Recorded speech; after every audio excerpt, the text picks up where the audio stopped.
Bom dia, espero que se encontrem bem. Nesta segunda aula estivemos a falar sobre entrevistas psicológicas e definimos que as entrevistas psicológicas são um tipo de entrevistas que recorrem deliberadamente a técnicas e teorias da área da psicologia. Estudamos 7 tipos de entrevistas psicológicas: a entrevista de recolha de dados, a entrevista de estudo de caso, a entrevista de investigação, a entrevista de conclusão, a entrevista de pré-teste e pós-teste, a entrevista de avaliação do estado mental e entrevistas breves de avaliação.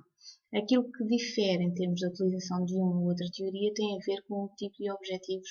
que são definidos, as finalidades e o quadro teórico de referência, ou seja, consoante o objetivo a que o terapeuta se propõe em conjunto com o paciente trabalhar, assim será utilizado um tipo específico de entrevista psicológica. A entrevista de recolha de dados é uma entrevista que permite fazer um rastreio psicológico, ou seja, habitualmente são entrevistas que são feitas em contexto institucional, ou seja, a instituição solicita ao psicólogo que faça uma entrevista a um determinado tipo de paciente para ver se ele tem ou não condições de iniciar uma psicoterapia. A entrevista de estudo de caso é uma entrevista que geralmente associa testes psicológicos para a avaliação do indivíduo, nomeadamente questionários, escalas de interesse, testes de avaliação do nível intelectual, testes projetivos para a avaliação da personalidade, ou seja, recorre a outros tipos de instrumentos que não só a entrevista. A entrevista psicológica de avaliação do estado mental é uma entrevista que permite avaliar o estado de deteriorização que o paciente se encontra, geralmente em situações de doença grave, em que é avaliado o tipo de perturbação que se julga que tem o paciente e que possa incorrer em algum risco para si próprio. A entrevista de pré-teste e pós-teste, como o próprio nome indica, é uma entrevista que é feita antes de uma testagem e após uma testagem, geralmente em contexto de investigação.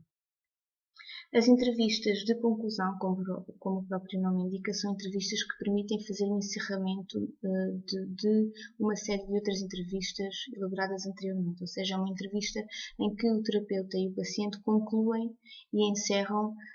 uma série de entrevistas ou mesmo uma psicoterapia que tenha chegado ao fim. As entrevistas de investigação permitem recolher dados para testar um determinado tipo de hipótese, ou seja, está utilizada essencialmente em contexto de investigação dentro da área da psicologia. Por fim, as entrevistas breves de avaliação são entrevistas que permitem avaliar aspectos da personalidade da pessoa e que, no fundo, funcionam como um primeiro momento para determinar ou não se a pessoa terá condições de continuar com entrevistas ou com indicação de psicoterapia. Estas são essencialmente as terapias que nós utilizamos quando iniciamos uma psicoterapia, este tipo de entrevista breve de avaliação. No fundo, foram 7 entrevistas psicológicas que estudamos e gostaria de, se tivessem alguma questão, que colocassem no fórum para que vos possa ajudar. Obrigada e até breve.